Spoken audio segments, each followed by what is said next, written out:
Welcome to the Lead Every Day show. Our mission is to see a world well led. And our strategy to get there? To empower leaders like you to lead every day. So let's get to work.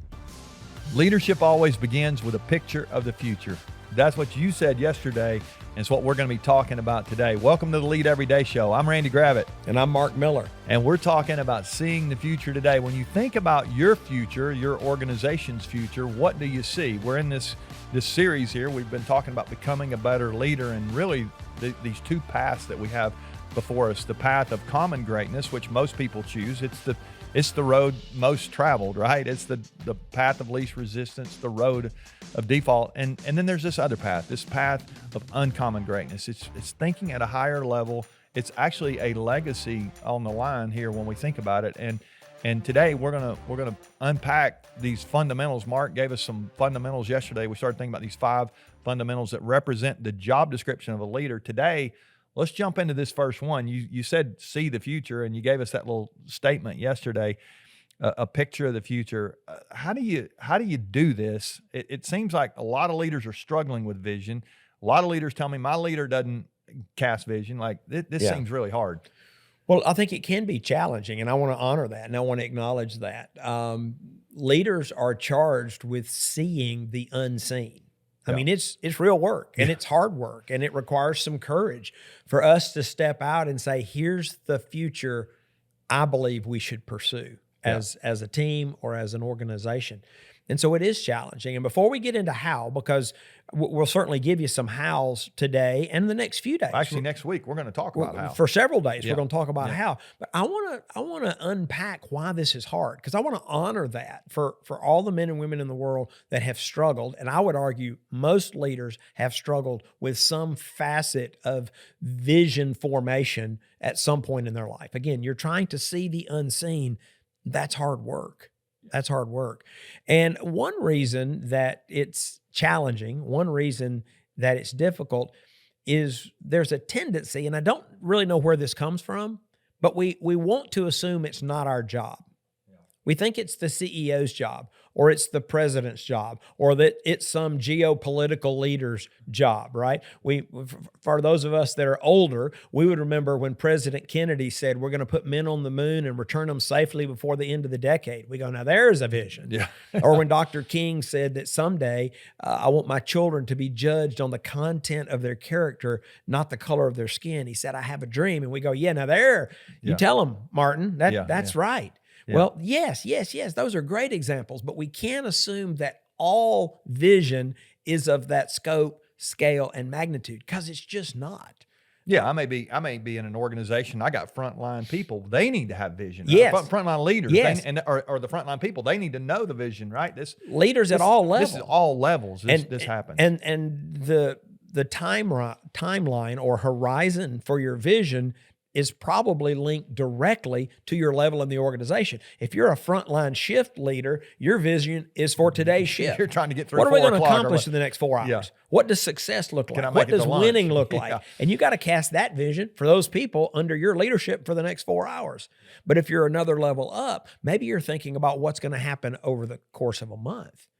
And you're at another level of leadership, you're thinking about what are our goals for the year. If you're the CEO, you better be thinking at least 5 years, probably 10 years out, right? We tell leaders you need to be thinking enough about the future to ensure that you have one. Yeah.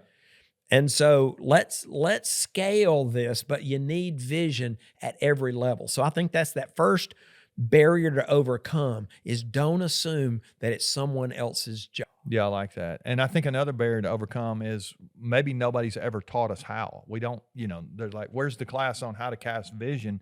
And again, I'm excited because next week we're gonna start you down a little how-to road here to where to start thinking about this if you've never done. But go ahead and give yourself a little bit of a break if you've never been taught how to do this. This is not just like we're like in a leadership role and now all of a sudden we know how to do all the stuff. Think about any skill set. Exactly. When somebody introduces you to new concepts and says, okay, go do this. Well, just because you have awareness of something, maybe you can even define it, but it doesn't mean you know how to do it. Exactly. And on the flip side, if you're not teaching the people around you how to cast vision, maybe you don't know yourself or you haven't thought about it yourself, you've not put it into writing how this needs to happen or taught people, just kind of giving them some opportunity. Don't assume that they're going to get that. So I think it's huge for us to make sure that we're teaching people what we need them to do. It's part of the job. Yeah. So that's great. So let me mention one more thing, and it's really more of a cautionary note as we talk about seeing the future. And I knew this intellectually,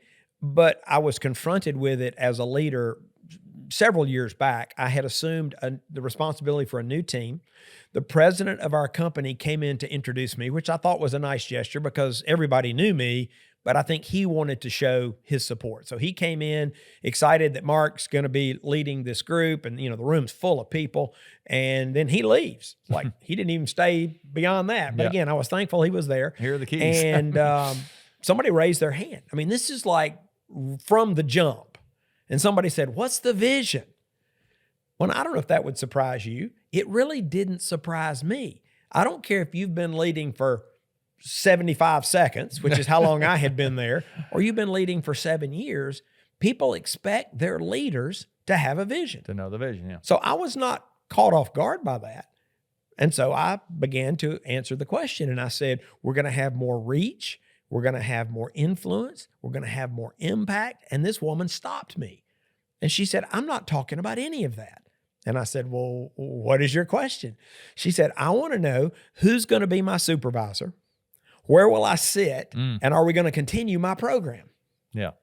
And I said, "I don't know any of that, but we're going to have more reach, we're going to have more influence, and we're going to have more impact." See, she wanted certainty. Yeah, that's what you talked about the other day. I mentioned it before. Yeah. She wanted certainty, and all I could provide was clarity. Right. And I think we've got to be careful when we're seeing the future Yeah. that we are certain on the things that we can be certain on. Yeah. And my list only includes 2 things. I mentioned this last week or 2 weeks your ago. Attitude and Your intent and your intent and your effort. Yeah. It's like, here's what we're pursuing, and here's how much time, energy, and effort we're going to apply to that. Yeah. But that's just a cautionary note. I know leaders sometimes will overreach and overspeak and provide certainty when they could not or should not. Right. I did that at least once that I'm aware of, because I had a woman walk in my office and say, "You lied to me. You lied to all of us." And I said, "Well, good afternoon. Have a seat. Let's talk." I said, "That certainly was not my intent." And she replayed a situation where I had crossed that line from clarity to certainty. And I had said some things were going to happen, and they did not happen. Yeah.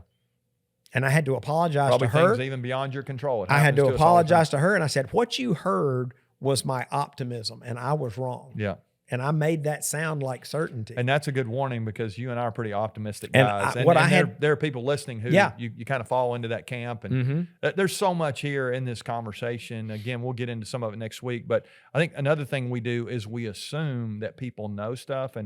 And I'll put you in charge of something, and then like, how many people are listening? What, this is your training plan? You put somebody into a new role, and you'll say to them, "Let me know if you need anything."